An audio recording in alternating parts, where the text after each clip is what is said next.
Hello, everybody. Welcome to Beer Toys and Banter. I'm Nez, I've done it.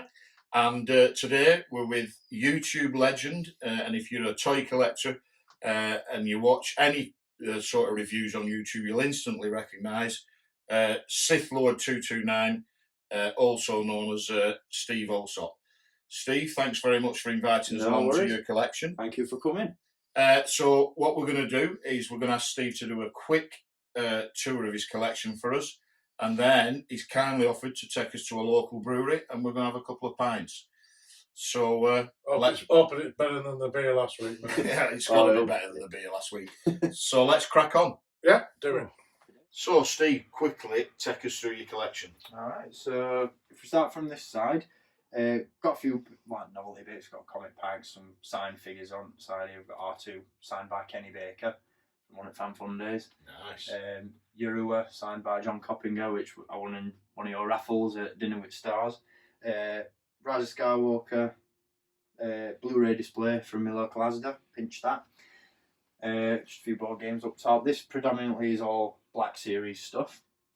I've tried to do it in chronological order, or at least try and organise them in some sort of form. So we've got like prequels in Clone Wars up top, Solo, Rogue One, Rebels, Episode 4 and 5, Return of Jedi, so on and so forth. One of the things I like about your collection, and it's something I'm going to think about when I get back home to mine, is how you've displayed them. So, for example, you've got a hand there pointing, Beckett there holding his two guns like that. Where mine are all stiff like that, so I may go back and pause a few of my figures when I get home.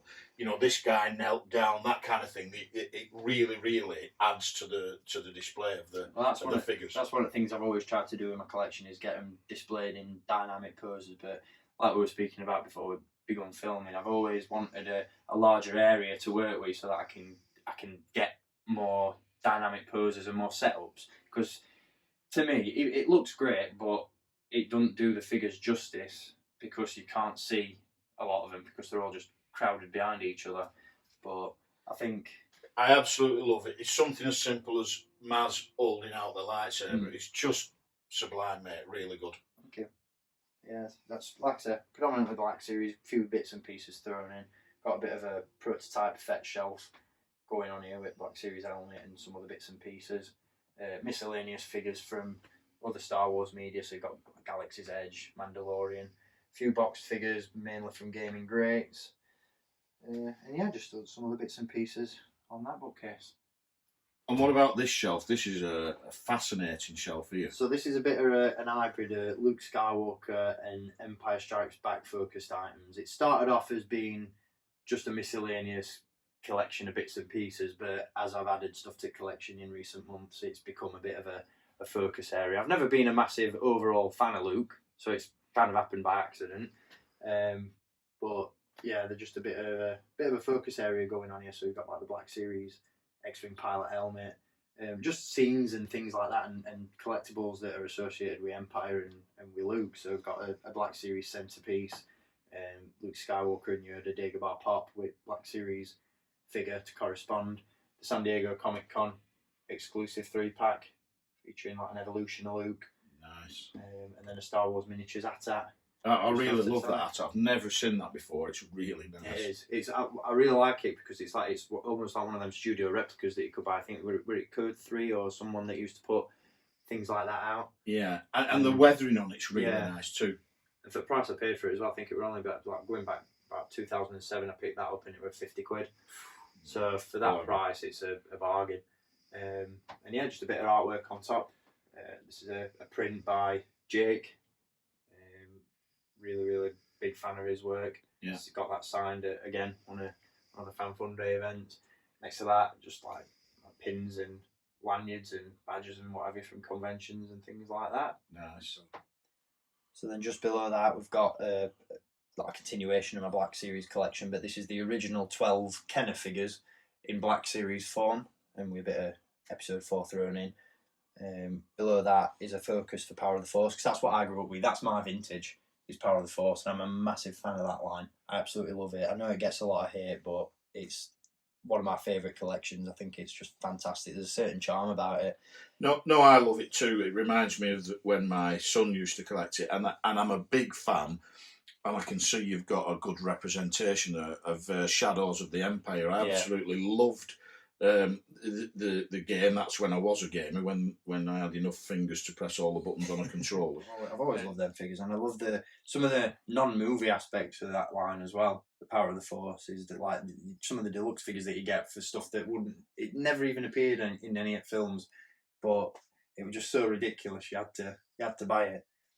And then below Power of the Force, we've got my sequel trilogy 3 3/4 inch stuff, which is a bit lacking considering I've got one shelf for a trilogy. Yeah, there's just not enough sequel trilogy figures. There's not. There really isn't. The ones that we got were really good, but there definitely needs to be more. And then that last shelf just on bottom is a solo focus. Yeah, beautiful. So these are my Detolf glass cabinets. Again, a bit of an eclectic mix of collectibles in these. This top shelf is a combination of just miscellaneous items, non-action figure bits and pieces, cups, mugs, popcorn buckets, all that sort of thing. Stuff that won't fit anywhere else in collection, really. In the glass cabinets, it tends to be more of my high-end stuff. So, like in this one, I've got my Anovo's First Order Stormtrooper helmet and the Celebration exclusive plush that Funko put out. Just below that, got a couple of Koto Bakia Artifacts statues and some of the harder to find Forces of Destiny dolls. So you've got Leia there at the back, which I think was a Comic-Con exclusive in Ahsoka. Awesome figures. And then these are the Bandai Tamashii Nations movie realization figures that are based on sort of like the Japanese warrior samurai sort of aesthetic, but combined with Star Wars. And I absolutely love these. I think they're a real talking point of the collection. I love some of those figures. And then below that, I've got a couple of Gentle Giant busts, Hot Toys Stormtrooper, a few other bits and pieces as well. And that bottom shelf really is just a culmination of junk, really. Patches, coins, pint glasses, which might come in handy later. There's my Clone Wars vinyl record down there. This is a really cool item down in the bottom. This is the Episode 1 Racer cartridge for the N64 that were recently put out by Limited Run Games. Absolutely love those. I love the retro games on action figure cards. I think that's just such a fantastic idea. Yeah. I have an area similar to that. I had a space left in the bottom of a cabinet when I was doing my collection room, and I decided to devote it to Star Wars Fan Fun Day and Celebration Fan Swag. So it's not a big section of my collection, but it's got loads of little memories in it. Yeah. It's more important to me than people that are looking at my collection. Yeah. So this is a continuation of my high-end collectibles. So we've got like sideshow figures in here. We've got a few clones and Clone Wars figures up top. Original trilogy, Stormtroopers, Empire, all that sort of thing. And then just a few mishmash pieces down in the bottom. And then, much to your chagrin, I'm sure, guys, but Funko Pops. Yeah, Dunny's a fan. I'm afraid I'm not. But I never wanted to be a pop collector because I'm struggling. I were exactly the same as you guys. I never wanted to get into I'm struggling. I'm so close to starting. Yeah. And if I start... Well, I started off with very, very specific criteria. What I wanted to do was just originally pick up exclusives that interested me and aliens and creatures, because I think one of the things that Funko do really well, that Hasbro maybe could take a few lessons from at the moment anyway, is character selection. They literally put out pops of every single character from every single movie. That's an excellent point, series. And I think as much as the design might put a lot of people off, that's the thing that's drawing people into collecting them, is that the variety is there for definite. And that's what sucked me in, and that's why I've ended up with 70 plus in this cabinet. But I've got some really coal ones in here. There's some really, really nice pops in here that go for an absolute fortune now, like Captain Rex. Seen him go for about £200-300 now. I've got a signed Ezra pop from Taylor Gray. Just some other exclusives and bits and pieces. There's a really nice Fett one in there as well. £250-300 for a pop. I'd be mad if I found it. I wouldn't. But yeah, they do some really good work, and they've got better as time's gone on. I think when they first started, they were a bit a bit too simplistic and did. When me I a went to little bit. LA, they did. There's a pop shop on Hollywood Boulevard, and they've got the full size Jabba's Palace in there, the full size land speeder with Luke, and it's that. great. That'd be cool. That does sound cool, even though I'm not a fan. But yeah, and again, just some hodgepodge bits up top. So, Steve, we're now at 3 3/4 inch, which is my passion, as you know. So, take us through your 3 3/4 inch collection. Okay, so I've again, like with my Black Series stuff, I've tried to do this in somewhat chronological order. So we start from episode 1 and work his way through the saga. So obviously, this top shelf is Phantom Menace, a nice variety of characters there from that film. Not as many as I've seen, but still a nice representation there, I think. And then obviously we blend into Attack of the Clones, Revenge of the Sith, and this is just a collection of different figures from different eras. So we've got Saga, 30th Anniversary Collection, Legacy Collection, Vintage, some really cool stuff. Episode 4, Episode 5 along the bottom, and then we come into these areas are a bit more focused because the majority of my figures from Return of the Jedi from Jabba's Palace, which happens to be one of my favourite scenes. So we've got Jabba's Palace set up there with the Rancor down below. Above that, just other figures from Return of the Jedi. Got a nice setup there with Vader and Ben dueling on the Death Star. That's really nice. I like that a lot. Probably one of my favourite setups in my collection, to be honest, because it's what I've wanted for the rest of my collection, is just a focused area that looks at one specific scene from one of the films. Like one of the things I'd really love to do, whether it be in 3 3/4 or 6 inches, set up the throne duel from Last Jedi with a load of Praetorian guards and Rey and Kylo Ren and Snoke and what have you. I'd love to set up that scene in my collection. I've got 2 small nods to that. In the Snoke Star Destroyer playset, I've got them set up like that. And then I've got the Kylo throne room scene with Kylo and Rey, and just one Praetorian guard, but they're both attacking him. Yeah. Just a little nod to that scene, because it is a great scene. It is, it's fantastic. And then this bookcase with 3 3/4 inches, again, a bit of a hodgepodge, but it's mostly expanded universe. So this top shelf is all EU, pre-Disney, I should say, as well. Yeah. So it's all like Clone Wars, Dark Horse comics, comic packs, all that sort of thing. Some of the earlier Marvel stuff. There's a Fett in there, I think, from his post-Sarlacc days. He's got a bit of Sarlacc goo on him. We've got some video game characters from Force Unleashed, what have you, which is one of my favourite games. Blending into a bit of Disney era stuff, so we've got Rogue One and Rebels. And then below that, 2 shelves dedicated to Clone Wars. So the top shelf is the wide variety of characters from Clone Wars. I've tried to arrange that in order of good guys and bad guys, with Jabba firmly placed in the middle. And then Clone Troopers down on the bottom. So this is my carded collection, predominantly vintage collection, but it spans sort of the early days of the vintage collection when Hasbro were only offering them up as a limited line. So if you remember, like 2004, they just did a select few vintage figures. There's a few of those up there, but I've taken them out of the original clamshells just for consistency purposes. But there's a varied range, again, different representation from across Saga, but it sticks in chronological order for the most part. So you've got like Attack of the Clones, Revenge of the Sith, New Hope, Empire, Return of Jedi, sequels, and then a couple of miscellaneous at the end from like Rogue One and the EU and stuff. And the George Lucas in Stormtrooper disguise is a figure that I'm very happy to have. Great. Got the maker in the collection there. Yeah. Got to do that. A little bit of a Mandalorian focus at the front there as well. The child. Some pin sets and vintage collection figures and stuff. And again, carded Mando off to the side. Some vehicles just below that. And then, in addition to some of my vehicles hanging on the wall, I've got figures hanging on the walls as well. Got my Disney Build-A-Droids up there. Absolutely stunning. I love them. Not only are they great figures in their own right, but you know, as I've said on Beer Toys and Banter before, they're just full of memories for me, because I've built them at various Disney parks with my kids, with my grandkids, whatever, and I just love them. I just love the idea of Build-A-Droid. They're more than just action figures, aren't they? It's a souvenir without being a a cheap souvenir. You know what I mean? Like you said, there's that memory attached to it as well. Yeah.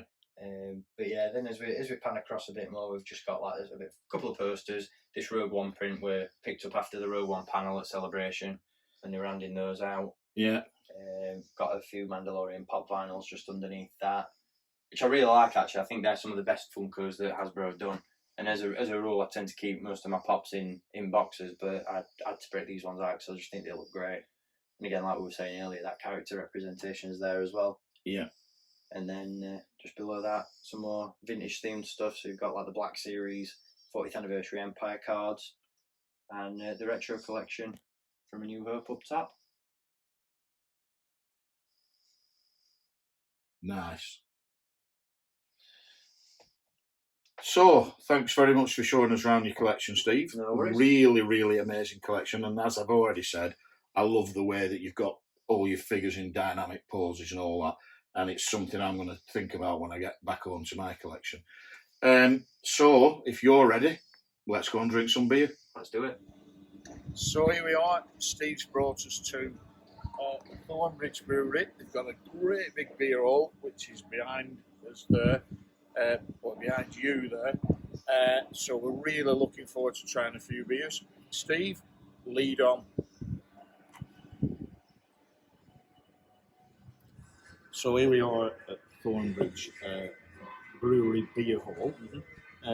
You've been here before, my first time. What did you go for? I've gone for a salted caramel Lusaria. It's an ice cream porter, 4.5%. I'm not usually a fan of porters, but this one drew me in, so looking forward to it. Go on then. Yep. Let us know.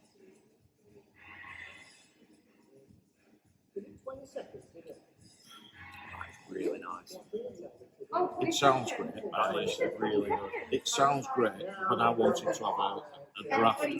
So I've gone for Green Mountain, is it called this? Yep. Which is a hazy IPA. I think it's about 4.5% or something. It's a session. Let's give it a try. It's a bit too easy to drink that.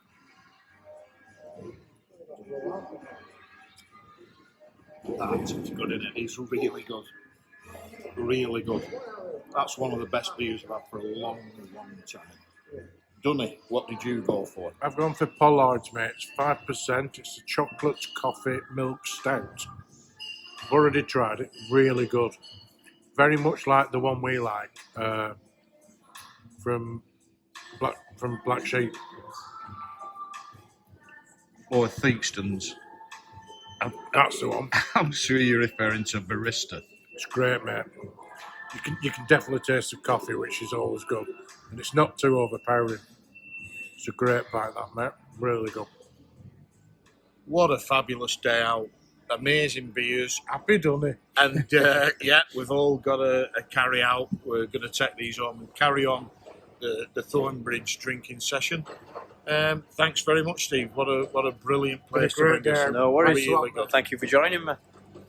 If you like what these guys are doing, because I do, if you love beer, if you love toys, if you love banter, get on to Beer Toys and Banter. Do you want to share your beers? What you've got? We've got a beer hall from the beer hall. Cocoa Essentially. Wonderland. I'm taking home some Jamestown. And I'm taking home the one that these two guys tried, but I haven't yet, the salted caramel beer. Beautiful. Same as you, mate, I think, really. I'll come away with a few double IPAs. They're going to go down really well when I get home. So again, if you love what these guys are doing, subscribe to Beer Toys and Banter, follow them on Instagram, Facebook, they're everywhere. And until next time, keep collecting, and may the force be with you.